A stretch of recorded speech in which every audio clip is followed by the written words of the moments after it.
सबसे पहले नई वीडियोस को हासिल करने के लिए ऑफिशियल यूट्यूब चैनल को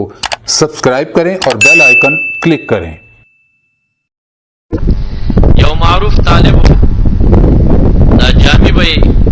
सोम जलवेल हो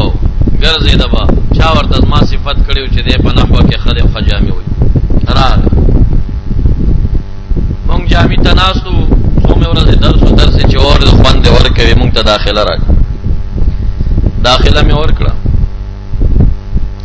وروسته کوم طالب نه پوښتنه کړې وې د مدرسې مدرسینو کې حکم یو ناتخوان نشته دی چا ورته وی دا محتمم دا غلام حضرت مرشد خپلم ناتخوان دی همدا څه تختیدلی یاره وی چې ناتخوان دی نو مولا نه دی بس لاړ خدا قسم ما ته چا وکړه چې طالب په دې وتښتېده چې دی هم ناتخوان اتفاقی چې مدرسې ته لاړه مدرسه مینس کې خرابه شوه 3 میاشتې 2 میاشتې بعد بیا راغی مونږ د مرفوعاتو دې ځایونو ته رسېدلي خو ما نه پېژندم دومره پوه وم چې دغه طالبانو کې دی خو چې دا کوي چې راغی وي چې مونږ ته ځای راکړه ما یې تاسو کلي کې یو کس تاسو دې ډله کې یو داسې خبره یې کړې وه کم یو دی نه دی غلی شو نورو ما ته اشاره وکړه چې همدغه دی یاره ما یې اوس خو زه درته د رسول الله مبارک د خاطر اندر کوم چې تا د محمد عربي ناتخوانۍ ته سپک کتلي دي مې زه به سره تا ته ځای نه درکوم ته دومره سپک هغه به چې لاړو مدرسې ته چې استادان دي نو د یادو نه خو نه وایي نه پیریانې ورته ښایي که نه خو د شپې یوه شرحه وګوري سبا یې ووایي ده به دا شرحې ټولې کتلې وي د شپې سبا به چې استاد کمې شرحې نه وغږېده نو استاد جي دا خو بیګا مام کتلې و فلانې شرحې نه وغږېدې زما استاد څه فرق شو مام کتلې تا هم کتلې دی داسې بې ادبه خو چې کله فارغ شو نو په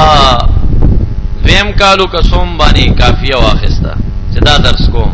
او دومره قابل کوهستان کې منطق ویلی و دلته ډېر قابل و او د استادانو بېادبي کړې و چې کله کېناستو دی وایي ما ته قصه کوله وایي نن شرح د کافیې مې پیدا کړې وي او د خالي په ورځ درس شروع کېږي او دا شروع مې کړې دا د جمعې شپه دا د خالي شپه دا 2 شپې مې خوب ونه کړ چې سر راخلم دی خو د ذهن نه وځي هیڅ ذهن اخذ نه کوي د خالي په ورځ مې طالبانو ته بسم الله وویل او دعا مې وکړه مې ځا وله ورځ ده طالبان مې وغولول وی چې د اتوار یکشنبې ورځ راله بیا د شپې ذهن اخذ نه دی کړی بیا مې ورته وی چې زه داسې جوړ ډېر نه یم او د اتوار په ورځ مازدیګر په ټیم د مدرسې نه تښتېدلی او یو میاشت ورځ و شپه پته نه لګېده چې سړی مړ دی ژوندی دی جیل ته لاړو محتمم به موږ سره رابطه کوله مولوي صاحب که تاسو چېرته موږ رابطه نشته کور والام پسې ګرځېده خلکو وي که پاکستان حکومت نیولی دی سړی د شرم نه وتښتېدلی و 3 میاشتې بعد دلته راغی هلکه مې تا پسې خلک ګرځېږي چېرته تللی ما ته چې مولوي صاحب بس معافۍ ته راغلی ما او بس ما زور ولیدو که چې د کوم استادانو بېادبي ما کړې دا زور ما ته راورسېدو او زه د شرم نه تښتېدلی یم کلیوال طالبان را سره و کتاب مې ویلی نه شو سراته یاد نه و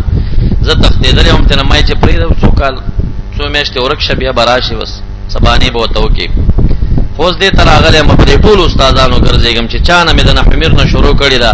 هر یو ته ورځم معافیانې ته غواړم که دا حال مې چېرته ښه شي مې زه اوس ګرځه نو ګرځه اوس حال ښه کوه دومره ذکي طالب د کافي درس نه تښتېدلی و بیا بله قیصه راته نو دغه شي سمو خیل وي ګورئ عزت د اساتذو په قدر کې